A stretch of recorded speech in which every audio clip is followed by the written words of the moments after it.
You're listening to Penny Dreadfuls from the Moth Sanctuary.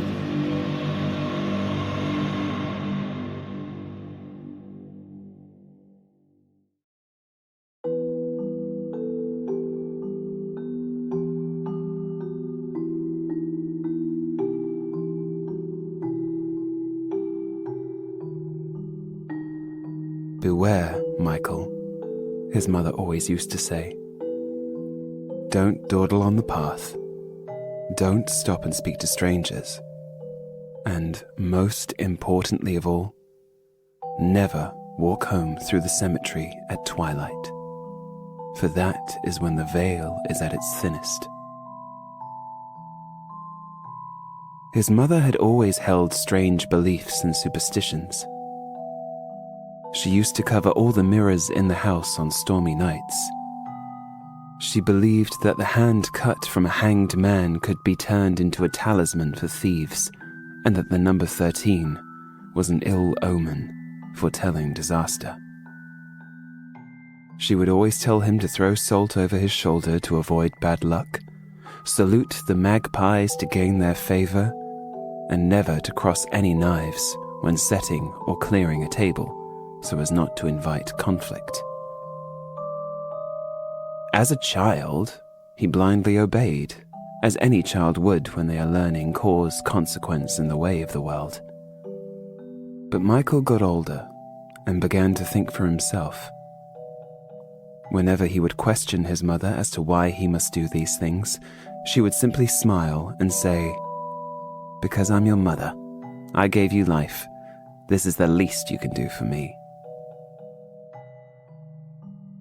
Despite all these actions designed to ward off misfortune, Michael's mother caught a chill, which grew into a sickness and worsened over the following weeks. No action of superstition or science could remedy it. After she died, there were no more warnings, no folksy instructions told with a wink in her eye, and as time passed with no one to reinforce them, Michael began to follow his mother's habits less and less, until they were forgotten entirely. All but one. The quickest route home from Michael's school was over the hill, through the cemetery. It was a sleepy, unremarkable place, which never seemed threatening to him. It was a place for the dead to rest, and for birds and squirrels to hunt. A place happy to ignore you, so long as you ignored it in return. He never feared defying his mother's warning about the graveyard, as school always finished before it got too dark, and he always walked with friends, so surely nothing ill could befall him on his route through there. Now that it was just the two of them, Michael decided that the time had come to help his struggling, widowed father make ends meet.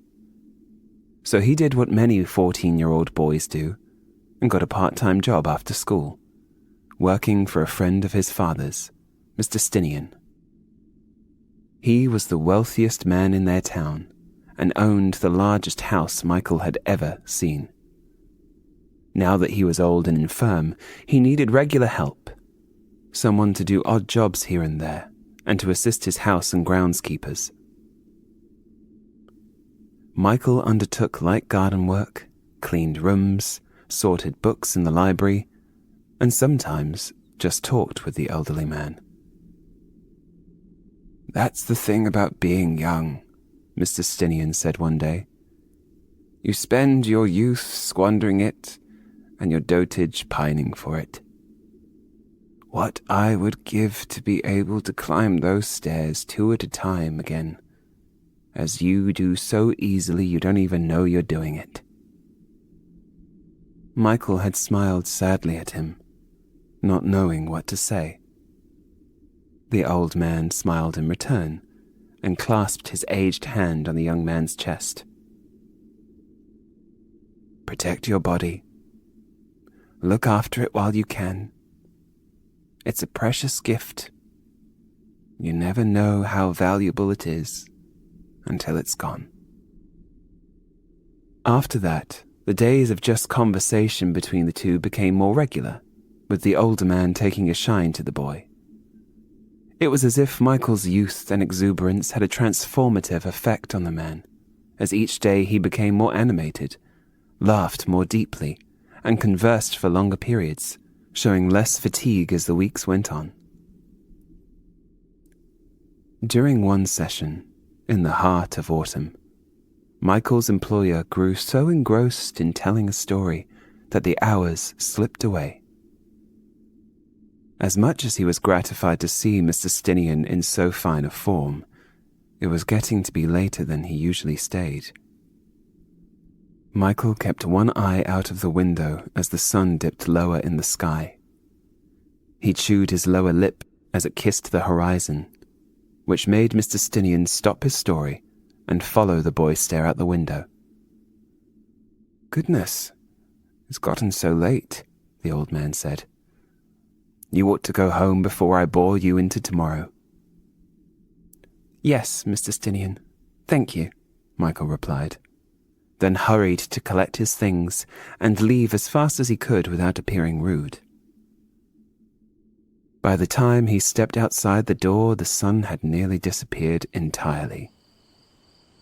Despite his wariness, he walked his usual route home, wandering through the cemetery gates with some apprehension. How different the place seemed in the evening light. The sleepy, unremarkable scene seemed to wake with the setting of the sun.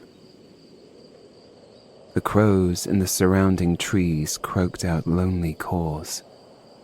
A haze of mist floated just above the ground, and a gallery of headstones stretched out before him.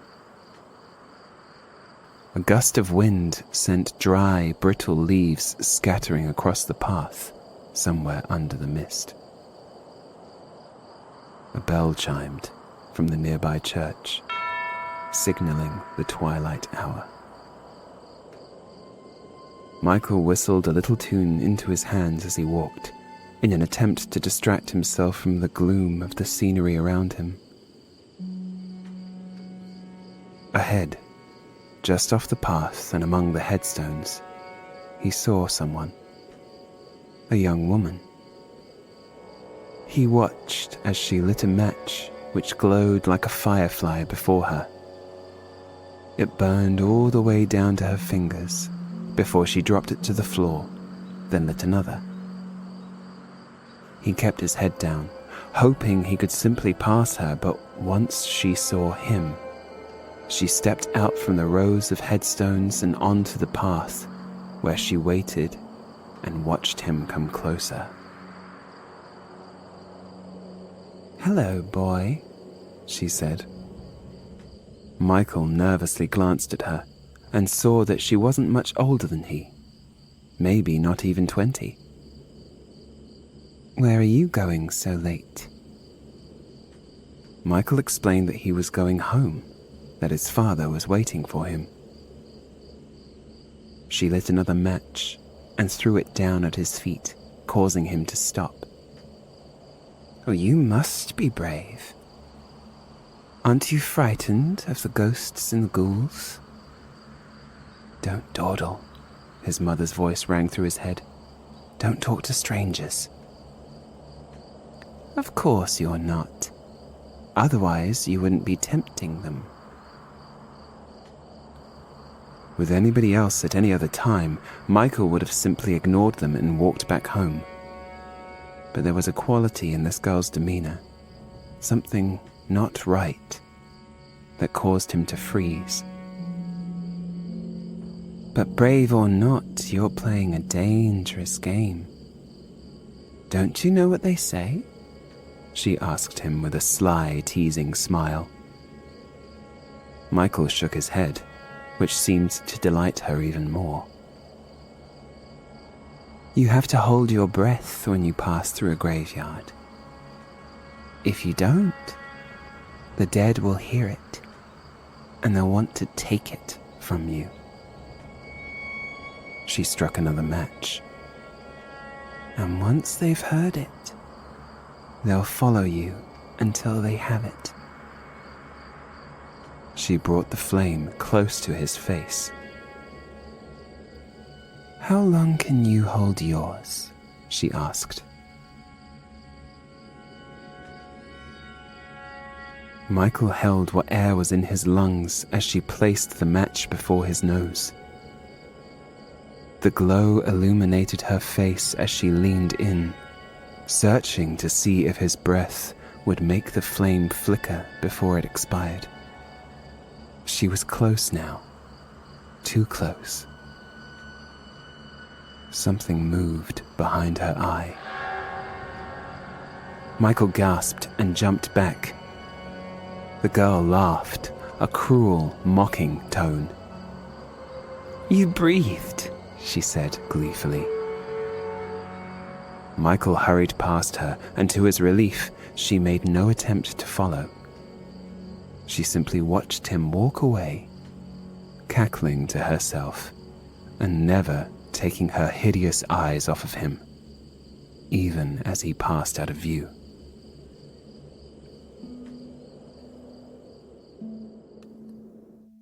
When he got home, he apologized to his worried father for returning so late. He took nothing for dinner and excused himself to his room early, so shaken by his encounter that he didn't want to be in a position where he would have to try and explain what had happened. He lay in his bed, contemplating the girl's words. "You have to hold your breath when you pass through a graveyard. If you don't, the dead will hear it, and they'll want to take it from you." More superstitions, he thought. I am tired of them. She was just trying to scare me. The thought gave him comfort. He wrapped himself in his covers and turned to sleep. But something had moved behind her eye. That was no superstition. As he drifted off to sleep, the visions of the girl's probing face lingered in his memories, like a chill that had settled inside him and couldn't fully be shifted. There was a sound. Michael's sleeping eyes flickered open, and he looked around the near-total darkness of his room. From somewhere outside his door, somewhere else in the house, it came again. A thump of a footstep, slowly climbing the stairs. And something else. A labored, ragged gagging. Tatters of uneven breath. Michael slowly inched himself upright, his flesh alive with fear and his covers pulled up to his chin. The sound was creeping nearer. Nearer still. And he found that with each step closer to his room, he became more frightened until he was rooted to the spot.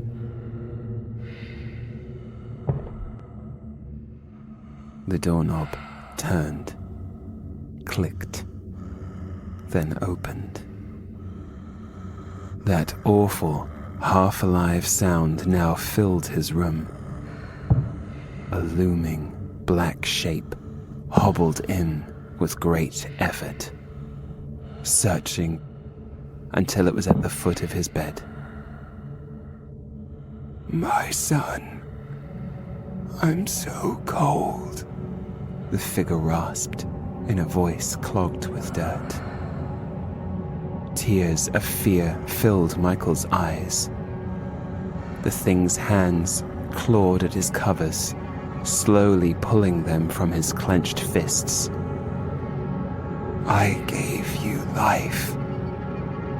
This is the least you can do for me." Its frozen hand came down upon him, and he screamed. The cry rang out throughout the house, and upon hearing it, Michael's father jumped out of a sound sleep, leapt from his bed and charged through the hallway to his son's room. He ran through the open door and switched on the light, but by the time he did, the screaming had stopped. Michael was sat up in bed as if nothing had happened. "What's the matter? What on earth was that noise?" Michael apologized. He said that he heard it too, but it wasn't him. It must have been outside. Everything was fine. He was fine. In fact, he felt better than he had in a long time, body and soul. His father, still breathing heavily, looked around the dimly lit room with bleary, sleep-filled eyes and confirmed with a sigh of relief that all was fine. He didn't see anything in the room that shouldn't have been there. Didn't see anything lurking in the corners. And didn't notice something move behind his son's eye.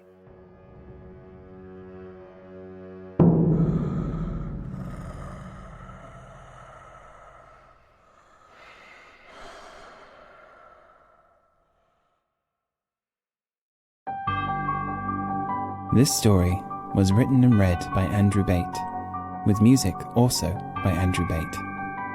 Penny Dreadfuls from the Moth Sanctuary is an audiobook series by Moth Sanctuary Productions. You can subscribe to the series on Spotify, Apple Podcasts, Podbean, and YouTube. Follow Moth Sanctuary Productions on Twitter, Instagram, and Facebook. Or for more dark delights, visit mothsanctuaryproductions.com.